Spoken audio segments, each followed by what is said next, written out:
Hey guys, I'm not advocating for deception, exploitation, or opportunism that could be associated with the word seduction. I'm speaking with the conscience of the addressee only to make the topic more intriguing, nothing more. In any case, you might find yourself having to use these principles in specific situations in your life, or at least be aware of them, so that if they are applied to you, you don't live in an ideal world. So, what is seduction? Seduction is a form of power, aiming for control, the control of one person over another, or the control of politicians and businesses over the masses and the public. Today, most of what I'm saying will be directed towards males, but the principles I'll discuss can be applied to all these situations. We have the price tag and then the complete seduction process. The first part involves an indirect approach. What do I want from your seduction? I want to influence you, captivate you, steer you in a certain direction for my benefit. But if you feel that I am influencing you, you will likely become uncomfortable. No one likes to feel manipulated or controlled, so you need to act like a lion stalking its prey. What does the lion do? It hides its intentions, it hides itself, and it prepares the environment to bring the prey closer. Then you can relax and go drink from the river without any caution. The same idea applies to hiding your seduction in your behavior and approaching indirectly. Otherwise, you'll raise suspicions. If you show excessive interest from the start, it's likely to be met with suspicion and a sense of danger. You should maintain a neutral relationship from the beginning, and don't let the other party perceive your goal as anything other than friendship, not a romantic interest. This applies in all areas. Don't give the impression that you are scheming to obtain something. In politics, for example, global ambition can be intimidating. But if you act naive and non-threatening, it will make your competitors and enemies feel safe, and you will have a lot of room to maneuver. By the time they realize your true intentions, it will be too late. The second part involves sending conflicting and mixed signals. Seduction works like magic. Many people think that the most powerful weapon in a witch's bag of tricks is beauty or general excellence in any field. But magic based on these resistances is threatened because hundreds of witches can replace it. It also requires the physical presence of the witch to maintain control over people. However, true seduction is not about beauty or excellence, it is just a psychological game that makes the witch appear in the same way as the previous state. And in his absence, he is still mentally present in people's minds. How does this work? It will be difficult. Difficult here means difficult to imagine and understand. Send conflicting signals. Surprise with contradictory messages. Be mixed. Be innocent and cunning at the same time. Be devilish and shy, spontaneous, and sad. All of these at the same time are some of the things that have had a strong impact on the public, not just because it showed their good side. If he did that, people might accuse him of hypocrisy in secret. But he maintained his innocence. He confessed with intent to anger and desire for revenge. What impact did this have on the audience? For example, take the painting of the Mona Lisa. The idea of the presence of these different elements in her smile, what gave her attractiveness is this contrast. It always creates confusion, and confusion amazes and captivates, not around you. This aura is the magnet that deceives people. The third part is to appear as a desirable person, one who makes countries interested in the World Cup.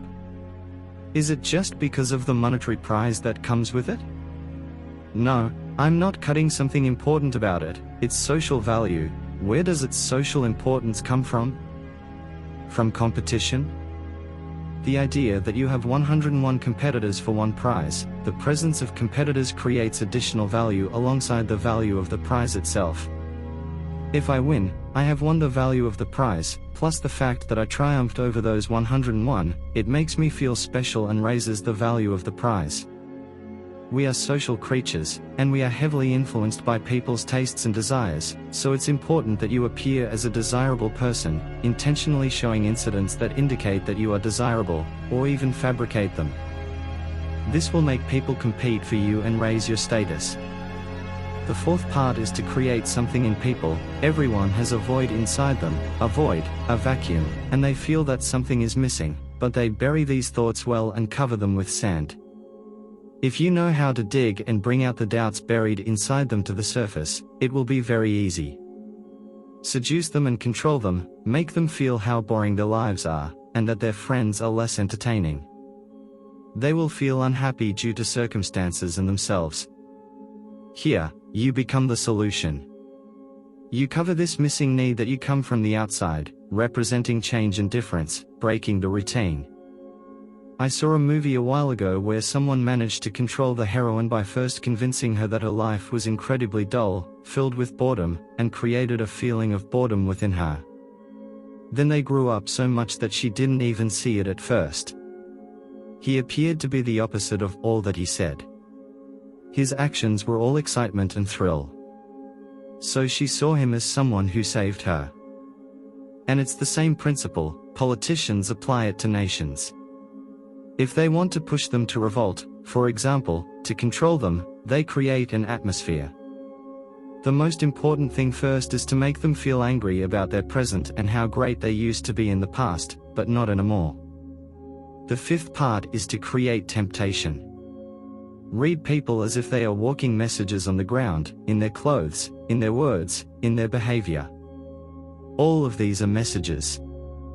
If you look closely, you'll find hidden vulnerabilities beneath the surface. These are their weaknesses. If you use them, you can create perfect temptation tailored precisely to those who don't feel secure about their appearance, their origin, their possessions, their strength, and their masculinity. Try to uncover these points and use them, focus on them, support them, and praise them. You'll almost become their ruler. The sixth part is to keep them in a state of anticipation. We all know the story of Shahryar, who used to kill a new bride every day until Scheherazade came and managed to escape her fate by telling him a story and not finishing it. Not the next day, not the day after that. And so she gained control over the king through anticipation and suspense. People love everything that is mysterious, and that's the key to drawing them into your web. Act in a way that makes them wonder about the latest developments. Do something unexpected from time to time. This will create a sense of spontaneity, just like what happened with the king. As long as you can keep them in the dark, not knowing what will happen next, they will be under your control. But be aware that if too much routine or predictability enters the equation, your plan will fail, and they will either reject it or accept it without tasting its flavor. The seventh part is to isolate the victim. There was once an evil man who used to kidnap children and sell them. How did he do it? He would walk skillfully in the middle of towns, and the children would follow him, enjoying the tune of the flute. They didn't realize how far they had gone from their parents and their home. And once he was sure that he had isolated them, even if they screamed, no one would hear them. That's when the thief would easily kidnap them. Isolating the victim is very important in the seduction process. For example, the target's natural weight might be 10 kilograms, but if you come along, you'll find it's 100 kilograms. Why is that? Like this? Because they have solid safety nets in the chains between them and their family, between them and their friends, between them and their daily routine. All of these add weight and make it difficult for you. The important thing is to make them ripe for the taking. You need to cut these chains first, psychologically distancing the victim from their family, friends, and daily life. Convince them indirectly to their friends, paint their family as boring, self-sufficient, and oppressive. Encourage them to rebel and revolt against them, and once the chains between them and their family are broken, they become isolated and vulnerable, making it easier for you to take control. The ninth part is combining pleasure with pain. One of the biggest mistakes you can make is to always act gently because you're afraid of upsetting the other party, so you turn into a nice but monotonous person. Life is like an amusement park. No one wants to go to an amusement park and play all the same games on the ground. The more dangerous the games, the better, and the more fun that comes from them, the greater. That's why moments of pain, fear, and sadness are very important, and you should capitalize on any event that causes them. Don't try to resolve them quickly, let jealousy simmer in the other party. Use it to make them feel the pain, and even if nothing calls for this tension, try to create it yourself so you can remove it. Create problems to solve them afterward. The taste is very sweet, and it adds a lot. Moreover, this approach prevents boredom. And that's it. Goodbye.